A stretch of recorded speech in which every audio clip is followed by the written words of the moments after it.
အားလုံးပဲမင်္ဂလာပါကျွန်တော်ရဲ့တကိုင်းဖောင်ပါမှာ YouTube channel ကနေပြန်လည်ကြိုဆိုလိုက်ပါတယ်ဒီကနေ့ကျွန်တော် share လုပ်ပေးသွားမယ့်အကြောင်းအရာလေးကတော့ကျွန်တော်တို့ Android ဖုန်းတစ်လုံးမှာပေါ့နော်ကျွန်တော်တို့မဖြစ်မနေပိတ်ကိုပိတ်ထားတဲ့ setting 5ခုအကြောင်းကိုကျွန်တော်ဒီကနေ့ view လေးမှာအသေးစိတ်ပြောပြပေးသွားမှာဖြစ်ပါတယ်မစ္စရိုကအခုလက်ရှိမစ္စရိုရဲ့လက်ထဲမှာ Android ဖုန်းတစ်လုံးကင်ထားမယ်ဆိုရင်ကျွန်တော်အခုပြောတဲ့ setting လေး5ခုကိုပိတ်ထားခြင်းအဖြစ်မစ္စရိုရဲ့ဖုန်းကအမြဲတမ်းပေါ်ပါသွက်လက်နေမှာဖြစ်ပြီးတော့ကျွန်တော်တို့ဒီဖုန်းမှာမလိုလားတဲ့ကြော်ညာရေးတက်တာတွေ data အရန်ကုန်တာတွေနောက်ပြီး battery အားမခံတာတွေပေါ့နော်စားတဲ့ပြဿနာတွေကိုကျွန်တော်အခုပြောတဲ့ setting 5ခုကိုပိတ်လိုက်မယ်ဆိုရင်မစ္စရိုရဲ့ဖုန်းကအားလုံး okay သွားမှာပဲဖြစ်ပါတယ်ဒါဆိုရင်ကျွန်တော်တို့ video လေးစလိုက်အောင်အရင်ဆုံးကျွန်တော်တို့ရဲ့ဖုန်းထဲမှာရှိတဲ့ setting တွေကိုတွားပြလိုက်ပါ setting တွေကိုရောက်ပြီဆိုလို့ရှိရင်ကျွန်တော်တို့အပေါ်ကိုတစ်ချက် set တင်လိုက်ပါတော့ set တင်ပြီးရင်ဒီမှာကျွန်တော်တို့ Google ဆိုပြီးတော့ရှိပါတယ်ဒီမှာ Google ဆိုတာလေးရှိပါတယ်အဲ့ဒီထဲကိုကျွန်တော်တစ်ချက်ဝင်ပေးလိုက်ပါ Google တွေကိုရောက်ပြီဆိုလို့ရှိရင်ကျွန်တော်တို့ဒီအပေါ်မှာရှိရ all service ဆိုတဲ့နေရာလေးကိုကျွန်တော်တို့နှိပ်ပေးလိုက်ပါတော့ all service တွေကိုရောက်ပြီဆိုရင်ကျွန်တော်ဒီမှာ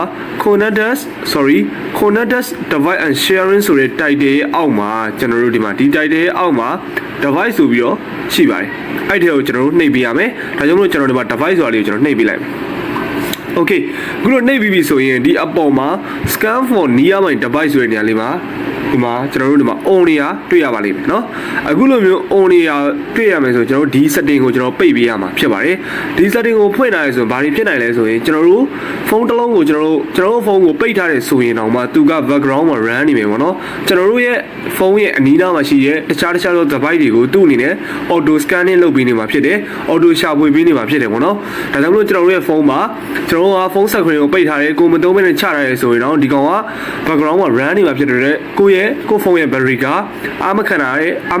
နိုင်တာတွေဖြစ်တယ်ပေါ့နော်အာမခံတာမျိုးရှိနိုင်တယ်ဒါကြောင့်မလို့ကျွန်တော်တို့ဒီ setting ကိုကျွန်တော်တို့ပိတ်ထားပေးရမှာဖြစ်ပါတယ်ဒါကြောင့်မလို့ဒီ setting လေးကိုကျွန်တော်ပိတ်လိုက်ပါမယ် okay ပြီးရင်ကျွန်တော်ပြန်ထွက်လိုက်မယ်နော်ထွက်ပြီးလို့ရှိရင်ကျွန်တော်တို့ပထမ setting နဲ့ကျွန်တော်ပြီးသွားပြီပေါ့နော်ဒုတိယ setting ကလည်းကျွန်တော်တို့ခုနလိုကျွန်တော်ဒီ all service ဆိုတဲ့အထဲမှာပဲရှိရပါတော့ဒါလေးကိုကျွန်တော်တို့တစ်ချက်အပေါ်ဆွဲတင်လိုက်ဆွဲတင်ပြီးတော့ privacy and security ဆိုတဲ့အထဲကကျွန်တော်တို့ ADS ဆိုတဲ့ title ပေါ့နော်အဲ့ဒီ ADS တွေကိုကျွန်တော်တစ်ချက်နှိပ်ပေးလိုက်ပါ ADS တွေကိုရောက်ပြီဆိုလို့ရှိရင်ဒီအောက်မှာကျွန်တော်တို့ delete advertising ID ဆိုပြီးတော့ရှိပါတယ်အဲ့ဒါကိုကျွန်တော်တစ်ချက်နှိပ်ပေးလိုက်ပါနော်ဒီအားကိုကျွန်တော်တို့က delete လုပ်ရမှာဖြစ်ပါတယ်ဒီ advertising ID ကို delete ရမှာဖြစ်ပါတယ်ဒီ ID ကို delete ခြင်းအပြင်ကိုယ့်ရဲ့ဖုန်းမှာမလိုလားတဲ့ကြော်ညာတွေတက်လာတာတွေကျွန်တော်ပိတ်သွားမယ်ပေါ့နော်အထူးသဖြင့်ဒီဘက်မှာဆိုကျွန်တော်တို့ game ကြော်ညာတွေတက်တာတွေရှိပါတယ် slow game ကြော်ညာတွေတက်တယ်ဒါတွေကျွန်တော်တို့ပိတ်သွားမှာဖြစ်တယ်ဒါပေမဲ့ကြော်ညာ 50% လောက်ပဲပိတ်မယ်နော်အပုတ်100ဆို50လောက်ပဲပိတ်သွားမှာလုံးဝပိတ်ချင်တယ်ဆိုတော့ကျွန်တော်ရဲ့ဒီ channel မှာတင်ထားတဲ့ video လေးမှာတွားပြီးတော့ကြည့်လို့ရပါတယ်ဒီ setting ကိုကျွန်တော်တို့ကဒီဟာကို delete လိုက်မယ်ဆိုရင်ကျွန်တော်ရဲ့ဖုန်းမှာတက်နေတဲ့ကြော်ညာတွေကအနည်းနဲ့များတော့ပိတ်သွားမယ်အထူးသဖြင့်သူကဘာဒီကောင် delete မလုပ်ဘူးဆိုရင်ဘာတွေဖြစ်နိုင်လဲဆိုရင်ကျွန်တော်ရဲ့ဖုန်းမှာbrowser သုံးတယ်ပေါ့နော် Chrome browser တွေပဲသုံးတဲ့အခါမှာဒီ browser တွေကနေကျွန်တော်တို့ app တွေကကျွန်တော်တို့ကိုယ်တိုင် install မလုပ်ဘဲနဲ့ကြော်ညာဝင်ပြီးတော့ကိုယ့်ရဲ့ဖုန်းထဲကိုဝင်သွားတယ်ဝင်သွားပြီးတော့အဲ့ဒီ virus app တွေပေါ့ဗျာအဲ့ဒါတွေကဝင်သွားပြီးတော့ကြော်ညာတွေတောက်လျှောက်တက်တယ်ပေါ့ဗျာအဲ့ဒီ case တွေကဒီ advertising ID ကိုမဖြတ်တာဘူးဆိုရင်တောက်လျှောက်ဆိုသလိုဖြစ်နေမှာဖြစ်တယ်ဒါကြောင့်မလို့ကျွန်တော်ကဒီမှာ delete advertising ID ကိုကျွန်တော်နှိပ်ပေးလိုက်ပါမယ် okay ဒါဆိုတော့ကျွန်တော်ရဲ့ဖုန်းမှာကြော်ညာတက်တဲ့ case ကဒီ delete advertising ID နှိပ်လိုက်ခြင်းအပြင်အနေနဲ့အများတော့ကျွန်တော်တို့တတ်တာသွားမှာပဲဖြစ်ပါတယ်ဒါဆိုကျွန်တော် bus နဲ့ပဲပြန်ထွက်လိုက်မယ်နော်ထပ်ပြီးလို့ရှိရင်ကျွန်တော်တို့နောက်ထပ် setting ကလည်းကျွန်တော်တို့ဒီ all service ထဲမှာရှိရပါတော့ဒီအောက်က usage and diagnostics ဆိုတဲ့ setting ရှိပါတယ်ဒီမှာပါဒီထဲကိုကျွန်တော်တစ်ချက်ဝင်ပေးလိုက်ပါတော့ဝင်ပေးပြီးလို့ရှိရင်ဒီမှာ usage and diagnostics ဆိုတဲ့ setting ကို on ထားတာတွေ့ရပါတယ်ဒီ on ထားတာကိုကျွန်တော်ပိတ်ပေးရမယ်နော်ဒီအောင် on ထားမယ်ဆိုရင်ဘာဖြစ်နိုင်လဲဆိုရင်ကိုယ့်ရဲ့ဖုန်းမှာရှိတဲ့ data တွေကိုကျွန်တော်တို့တခြားတယောက်ကနေကိုယ့်ရဲ့ Gmail ကိုအသုံးပြုပြီးတော့ဒီကိုယ့်ဖုန်းထဲကဒီပုံတွေဓာတ်ပုံတွေစာတွေပေါ့ဗျာနော်ကိုကြီးဒီဘလူးနဲ့ဖုန်းပြောရတယ်ဆိုတာအစားလွယ်လင်းတကူတို့အနေနဲ့ဒီ Gmail ကိုအသုံးပြုပြီးတော့လွယ်လင်းတကူကိုယ့်ရဲ့ဖုန်းထဲက data တွေကိုသိရှိနိုင်မှာဖြစ်ပါတယ်ဒါကြောင့်မလို့ဒီ setting ကိုလည်းကျွန်တော်တို့ပိတ်ထားပေးဖို့လိုပါတယ်ဒါကြောင့်မလို့ကျွန်တော်ဒီမှာ usage and diagnostics ဆိုတဲ့ setting ကိုကျွန်တော်ပိတ်လိုက်ပါမယ် okay ဒါဆိုတော့ကျွန်တော် setting 3ခုအကြောင်းကျွန်တော်ပြောပြီးပြီပေါ့နော်ပေးရမယ်လုပ်ရမယ့် setting 3ခုကိုကျွန်တော်ပြောပြီးသွားပြီပဲဖြစ်ပါတယ်ပြီးလို့ရှိရင်ကျွန်တော် balance ပြန်ထွက်လိုက်ပါမယ်ထ ဒါပြင်ကျွန်တော်တို့ရဲ့ဖုန်းထဲမှာရှိတဲ့ setting ထဲမှာပဲရှိရပါတော့ setting ထဲမှာဘာရှိလဲဆိုရင်ဒီမှာ location ဆိုတာလေးရှိပါတယ်အခုလို့ဒီမှာ location ဆိုတာလေးရှိပါတယ်အဲ့ဒါလေးကိုတွေ့ပြီဆိုရင်ကျွန်တော်တို့ဒီ location ကိုနှိပ်ပေးလိုက်ပါတော့နှိပ်ပြီးပြီဆိုရင်ကျွန်တော်တို့ဒီမှာ Wi-Fi and Bluetooth scanning ဆိုပြီးတော့ရှိရနော်ဒါလေးကျွန်တော်တစ်ချက်နှိပ်လိုက်ပါနှိပ်ပြီးဒီမှာ Wi-Fi scanning နဲ့ Bluetooth scanning ကမိတ်ဆွေတို့မြင်တဲ့အတိုင်းဒီမှာသူ့အနေနဲ့ permission on လာတာတွေ့ရပါလိမ့်မယ်ဒီနှစ်ခုသလုံးကိုကျွန်တော်တို့ကပိတ်ပြီးဖို့လိုပါတယ်ဒီအရာတွေကိုကျွန်တော်တို့ကဖွင့်လာမယ်ဆိုရင်ခုနကကျွန်တော်တို့ပထမ setting တိုင်းပေါ့နော်ဒီကောင်ကိုဖွင့်လာမယ်ဆိုရင်ကျွန်တော်တို့ရဲ့ဖုန်းကပိတ်ထားတယ်ဆိုရင်တော့မှသူ့အနေနဲ့အနီးနားမှာရှိနေတဲ့ Wi-Fi နဲ့ Bluetooth တွေကို auto scanning လုပ်နေမယ်ဒါကြောင့်မလို့ကိုယ့်ရဲ့ဖုန်းမှာရှိတဲ့ battery R ကိုသူ့အနေနဲ့စားတယ်ပေါ့နော် battery R စားမယ် battery R ကြာရှည်မခံတဲ့ case တွေဖြစ်နေနိုင်တဲ့အတွက်ကျွန်တော်တို့ဒီ scanning Wi-Fi scanning တွေ Bluetooth scanning တွေကိုလည်းပိတ်ထားပေးဖို့လိုပါတယ်ဒါအပိတ်လိုက်ခြင်းအဖြစ် side effect လည်းဘာမှမရှိဘူးပေါ့နော်တချို့တွေကဒီဟာကိုပိတ်လိုက်မယ်ဆိုရင်ကိုယ့်ရဲ့ဖုန်းကတခြား Wi-Fi တွေ Bluetooth တွေကိုရှာလို့မရတာမျိုးတွေဖြစ်မှာဆိုလို့ဆိုပြီးတော့သူတို့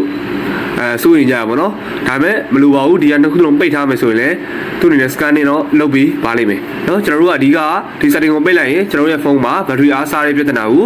ကျွန်တော်တို့ဖြေရှင်းလို့ရတော့မှာဖြစ်ပါတယ်ဒါမှမဟုတ်ကျွန်တော်တို့ဒီမှာ Wi-Fi scanning နဲ့ Bluetooth scanning ကိုကျွန်တော်ပိတ်လိုက်ပါမယ်Okay ဒါဆိုတော့ကျွန်တော်အခုပြောခဲ့တာ setting ၄ခုအထိကျွန်တော်ပြောပြီးသွားပြီပဲဖြစ်ပါတယ်နောက်ဆုံး setting ကတော့ကျွန်တော်တို့ရဲ့ဒီဖုန်းထဲမှာရှိတဲ့ setting တွေကိုပဲဝင်ရမယ်အဲ့ဒီ setting တွေကမှကျွန်တော်တို့ဒီမှာ app ဆိုပြီးတော့ရှိရင်ပေါ့နော်ဒီ app ဆိုတဲ့နေရာလေးကိုကျွန်တော်တစ်ချက်နှိပ်ပေးလိုက်ပါ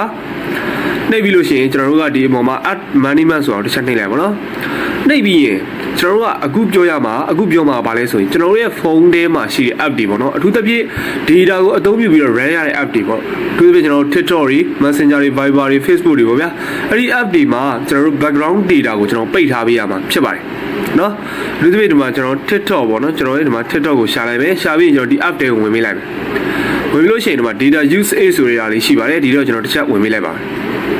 အဲ့ဒီမှာမိတ်ဆွေတို့မြင်ရတဲ့အတိုင်းပဲဒီမှာ background data ကို on လာတာတွေ့ရပါလိမ့်မယ်ဒါကိုကျွန်တော်တို့ပိတ်ထားရမှာဖြစ်ပါတယ်ဒီ background data ကိုကျွန်တော်တို့က on လာမယ်ဆိုရင်ကိုယ့်ရဲ့ဖုန်းမှာဒီ Wi-Fi နဲ့မဟုတ်ဘဲနဲ့ကိုယ့်က data ကျွန်တော်တို့ sim data ကိုအသုံးပြုပြီးတော့ကျွန်တော်တို့ TikTok တွေသုံးတယ် internet သုံးတဲ့အချိန်မျိုးတွေမှာဆိုရင်ကျွန်တော်တို့ရဲ့ data ကလွယ်လင်းတကူကျွန်တော်တို့မြန်ဆန်ကုန်သွားမှာဖြစ်ပါတယ်ဒီ background data ကိုပိတ်ထားမယ်ဆိုရင်တော့ကိုယ့်ရဲ့ဖုန်းမှာ data စားတဲ့ပြဿနာကိုကျွန်တော်တို့ဖြေရှင်းလို့ရတော့မှာဖြစ်ပါတယ်ဒါကြောင့်ကျွန်တော်ဒါလေးကိုပိတ်ထားလိုက်ပါမယ်Okay ပြီးလို့ရှိရင်ကျွန်တော် TikTok မှာမဟုတ်ဘူးเนาะကျွန်တော်ကပြောခဲ့တဲ့ဒီ Facebook တွေ Messenger တွေကိုလည်းကျွန်တော်တို့ဒီနေ့တိုင်းလေးပဲသွားပြီးတော့ပိတ်ထားရမှာဖြစ်ပါတယ်ဒါကိုပိတ်လိုက်မယ်ဆိုရင်ကျွန်တော် Facebook တွေ Messenger တွေ TikTok တွေကြည့်လို့မရတော့မှမျိုးမရှိဘူးပေါ့နော်လုံးဝပုံမှန်တိုင်း run လို့ရမယ်အထူးသဖြင့်ကတော့ဒီ setting ကိုကျွန်တော်တို့ပိတ်လိုက်မယ်ဆိုရင်ကိုယ့်ရဲ့ဖုန်းမှာဒီ data စားတဲ့ပြဿနာကိုကျွန်တော်တို့short ချနိုင်မှာပဲဖြစ်ပါတယ်ဒါဆိုတော့ကျွန်တော်အခုမိတ်ဆွေတို့ကိုပြောခဲ့တဲ့ setting လေးတွေကအားလုံးပေါင်း5ခုပြည့်သွားပြီဖြစ်ပါတယ်မိတ်ဆွေတို့ကကျွန်တော်အခုပြောတဲ့ setting 5ခုကိုပိတ်ရမယ်ဆိုရင်ကျွန်တော်တို့က Android phone user တယောက်ဖြစ်နေတဲ့အတွက်ဒီ setting ကိုကျွန်တော်ပြောခဲ့တဲ့ဒီ setting 5ခုကိုပိတ်လိုက်မယ်ဆိုရင်မိတ်ဆွေရဲ့ဖုန်းမှာကျွန်တော်တို့ battery R ကြီးကြာရှည်ခံလာမယ်ဖုန်းအသစ်တစ်လုံးနှီးပါတိုင်းပဲအမြဲတမ်းလို့ကျွန်တော်ပေါ်ပါတွက်လိုက်နေမယ်ပေါ့နော်ပြီးရင် data စားတဲ့ပြဿနာတွေဘယ်လိုလဲတဲ့ကြော်ညာတွေဝင်တဲ့ပြဿနာတွေကနေကင်းဝေးသွားမှာပဲဖြစ်ပါတယ်အားလုံးပဲအဆင်ပြေကြပါစေနောက်ထပ်ဗီဒီယိုလေးမှာပြန်လည်ဆုံတွေ့ပါမယ်